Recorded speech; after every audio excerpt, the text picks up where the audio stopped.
Nouvelle édition de la rédaction, merci d'être au rendez-vous à la une de l'actualité. Depuis Aynettineh, Slimane Frangieh assure qu'il entend maintenir sa candidature à la présidentielle. Le chef des Maradas s'est exprimé à l'issue d'un entretien avec le président du Parlement, Nabi Berri. Nouvelle mobilisation des journaliers d'EDL, électricité du Liban. C'était ce matin à Saïda au sud Liban. Les employés réclament leur titularisation au sein des effectifs de l'établissement. Et c'est l'image du jour, le pape à Auschwitz, un déplacement symbolique pour le chef de l'église catholique, en ce lieu où plus d'1 million de personnes, essentiellement des juifs, ont été exterminés durant la Seconde Guerre mondiale. Slimane Frangieh à Aynettineh, le chef des Maradas et candidat à la présidentielle, a rencontré le chef du Parlement, Nabi Berri, un entretien axé sur les derniers développements au Liban et dans la région, mais surtout sur le dossier de la présidentielle, alors que la magistrature suprême est vacante depuis le 25 mai 2014. Lors d'un point de presse, Frangieh a affirmé qu'il maintenait sa candidature conformément à l'entente entre son parti et le courant du futur de Saad Hariri. La rencontre Frangieh-Berri intervient à 4 jours d'une séance marathon du dialogue national prévue la semaine prochaine à Aynettineh. Difficile et compliqué, c'est en ces termes que le chef des forces libanaises, Samir Jarja, évoque le dossier de la présidentielle. Il s'exprimait devant une délégation populaire de Tanourine. Selon lui, le chef du Parti socialiste, Walid Jumblat, pourrait soutenir la candidature de Michel Aoun à la présidentielle afin de mettre un terme à la vacance présidentielle. D'autant plus que la majorité des chrétiens ont exprimé leur soutien à l'ancien général. Samir Jarja a par ailleurs indiqué que Saad Hariri pourrait se rallier à Michel Aoun et que des contacts en ce sens avec le chef du courant du futur sont en cours. Le leader des FL a également accusé l'Iran et le Hezbollah d'être responsables de la vacance à la présidence de la République, estimant que le parti d'Hassan Nasrallah ne prenait pas au sérieux la candidature de Michel Aoun. Je vous disais en titre, nouvelle mobilisation contre EDL, électricité du Liban. Ça s'est passé ce matin à Saïda, au sud Liban. Des journaliers ont bloqué les entrées du siège local de la compagnie. Ils réclament leur titularisation au sein des effectifs de l'établissement public. Une mobilisation également en solidarité avec leur collègue Rabir Sayer qui a entamé une grève de la faim mardi dernier. Le bras de fer entre les journaliers et EDL dure depuis plusieurs années. Un employé a même tenté de s'immoler par le feu. C'était lundi dernier à Beyrouth. Dans le reste de l'actualité, Alep, assiégée et bombardée, la grande métropole du nord de la Syrie, autrefois deuxième ville du pays, est coupée en deux. À l'ouest, les quartiers du régime, en face à l'est, les quartiers rebelles sont complètement encerclés par les forces de Bachar el-Assad. Entre 200 et 400 000 civils qui vivent dans les zones insurgées subissent cette situation de siège. Les pénuries se font très sentir, manque de carburant, de nourriture, de médicaments. Pour mettre fin à cette situation, Damas et son allié russe annoncent mettre en place des couloirs humanitaires à Alep. L'idée est de permettre aux civils assiégés de quitter les zones rebelles et rejoindre les quartiers contrôlés par le gouvernement. En Turquie, un cimetière des traîtres est en construction pour y inhumer les 24 putschistes du 15 juillet dernier. Très sommaire, le lieu en banlieue d'Istanbul n'est pas ouvert au public. Aucun service religieux ne sera organisé pour les victimes. Florent Renaud. Voici ce que les autorités turques appellent le cimetière des traîtres. C'est ici, dans la banlieue stambouliote, que seront enterrés ceux qui sont morts en tentant de renverser le pouvoir turc le 15 juillet dernier. Si pour le moment un seul corps y gît sous terre, au moins 3 autres devraient suivre ces prochains jours. Rien que de regarder cette pancarte, ça me donne des frissons. Il n'y a qu'en Turquie qu'on peut voir des mots comme cela, nulle part ailleurs dans le monde. Cela signifie que nos autorités et notre gouvernement pensent que c'est ce qu'ils méritent. Le cimetière est pour l'instant fermé au public. Le maire d'Istanbul espère qu'une fois ouvert, les Turcs y viendront maudire les tombes de ceux considérés comme des traîtres par le président Recep Tayyip Erdogan. Situé à proximité d'un refuge pour chiens, il ne fait pas l'unanimité au sein de la population. Ils ne devraient pas être enterrés près de nos chiens, ils ne devraient être enterrés nulle part en Turquie. Ils devraient être incinérés et leurs cendres jetées dans l'océan. Le gouvernement turc a annoncé que les putschistes enterrés là ne bénéficieront ni d'une pierre tombale, ni des rites religieux. Une situation dénoncée par Amnesty International. Cela contribue à rendre l'atmosphère très toxique et dangereuse. Retirer à ces personnes le droit d'avoir un service religieux et un enterrement décent constitue une négation fondamentale des droits de l'homme. L'annonce de la création de ce cimetière a provoqué un tollé sur les réseaux sociaux. Certains utilisateurs se disant choqués par le manque de respect accordé à ces putschistes. Allez, restez des nôtres, on se retrouve après cette très courte pause. A tout de suite.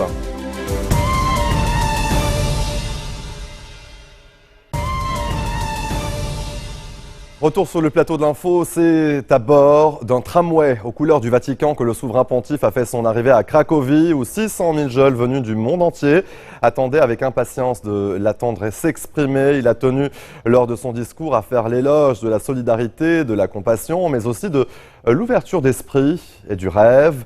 Des paroles recueillies avec un grand enthousiasme par tous ceux présents pour cet événement.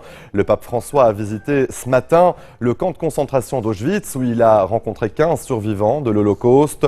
Un déplacement symbolique pour le chef de l'Église catholique en ce lieu où plus d'1 million de personnes, essentiellement des Juifs, ont été exterminés durant la Seconde Guerre mondiale. Julie Chouteau. Pour pénétrer dans le camp nazi, le pape choisit la solitude et le recueillement. La prière aussi se fait dans le silence, l'attitude recommandée par les institutions juives de Pologne. Le pape prend la parole uniquement pour échanger avec une douzaine de rescapés. Entre les murs d'Auschwitz, 1 million de juifs ont péri, mais aussi 100 000 autres victimes. Des Roms, des communistes, des homosexuels et toutes sortes de résistants, comme ce prêtre catholique qui s'est sacrifié pour sauver un père de famille condamné à mort. Sur les pas des déportés, le pape s'est ensuite rendu au mémorial de Birkenau. Là encore, alors que le grand rabbin de Pologne chante en hébreu,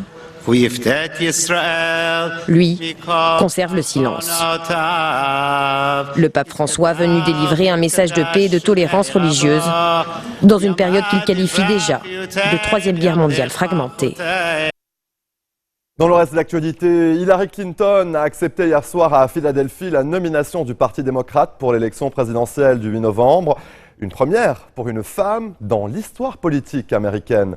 En clôture de la convention démocrate, la candidate à la présidentielle a promis de relever un à un les défis avec une priorité absolue donnée à l'emploi. Elle a exhorté les Américains à refuser la voie de la peur incarnée par Donald Trump dans un discours à son image. Les explications de Florent Rodeau.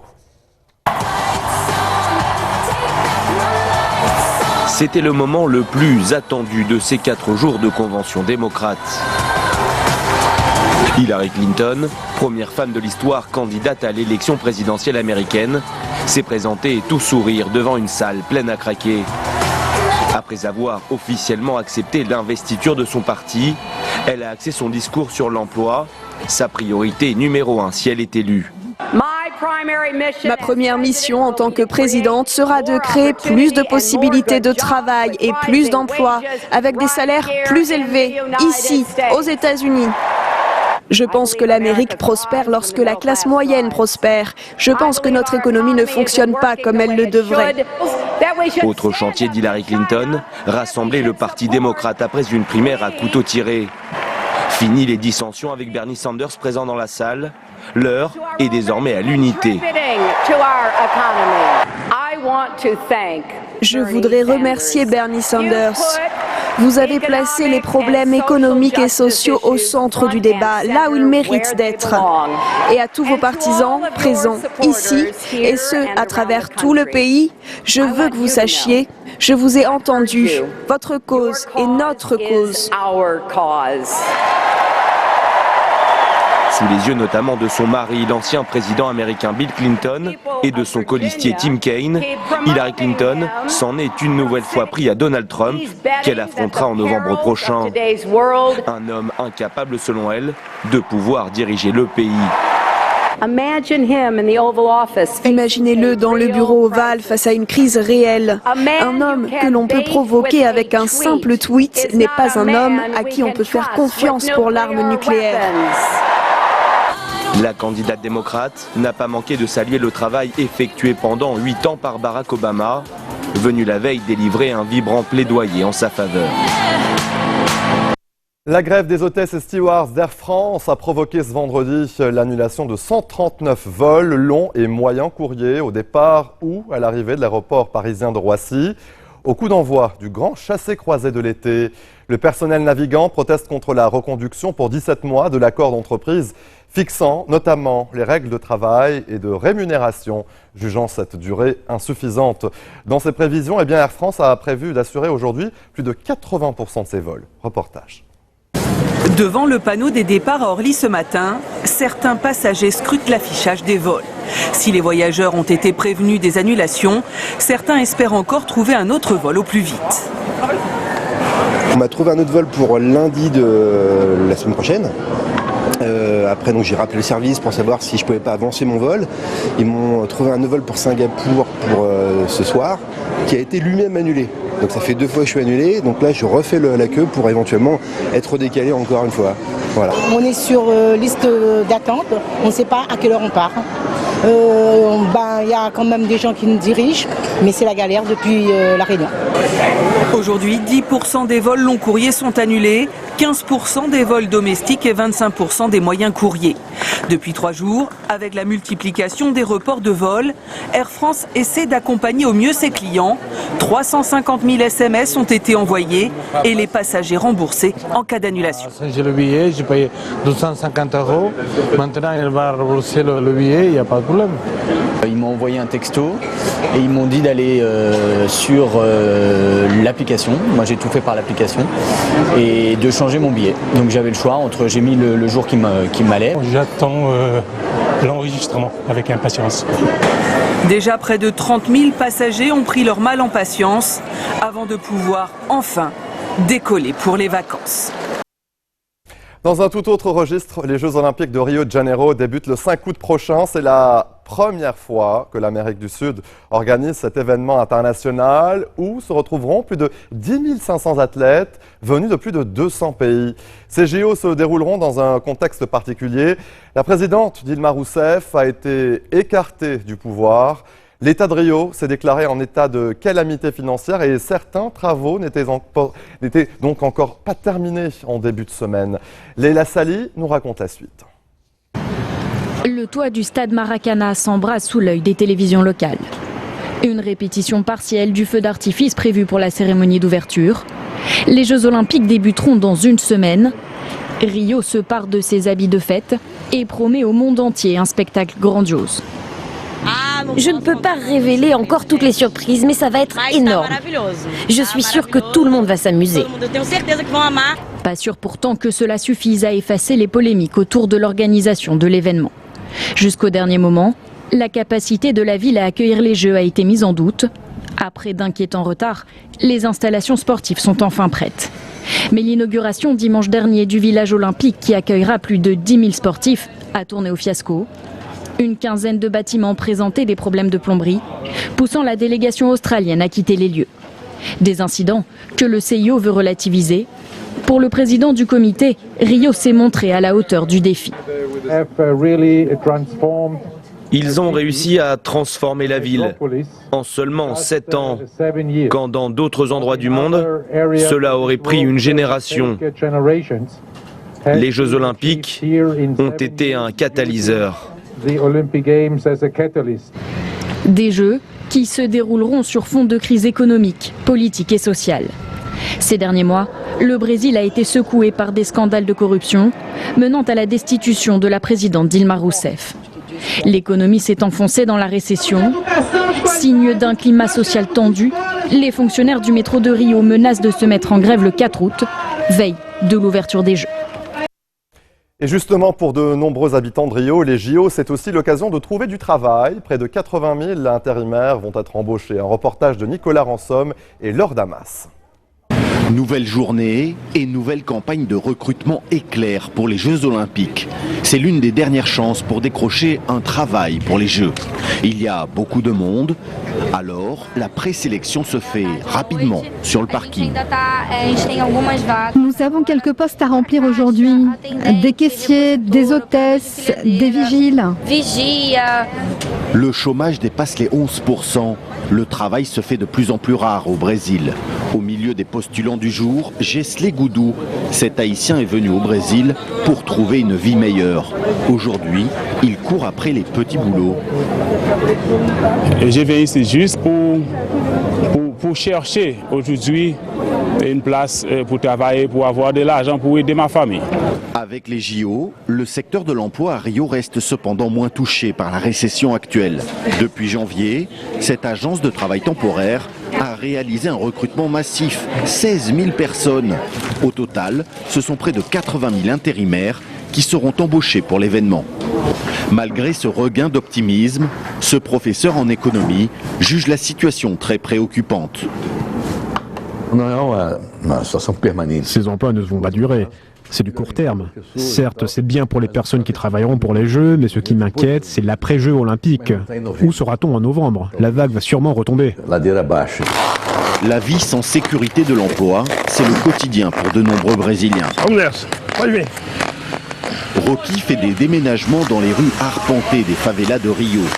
Comme lui, des millions de Brésiliens survivent aujourd'hui grâce au travail informel.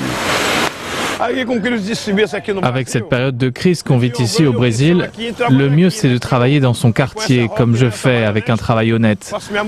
Je fais des déménagements, je livre pour des magasins et je m'en sors comme ça, toujours honnêtement.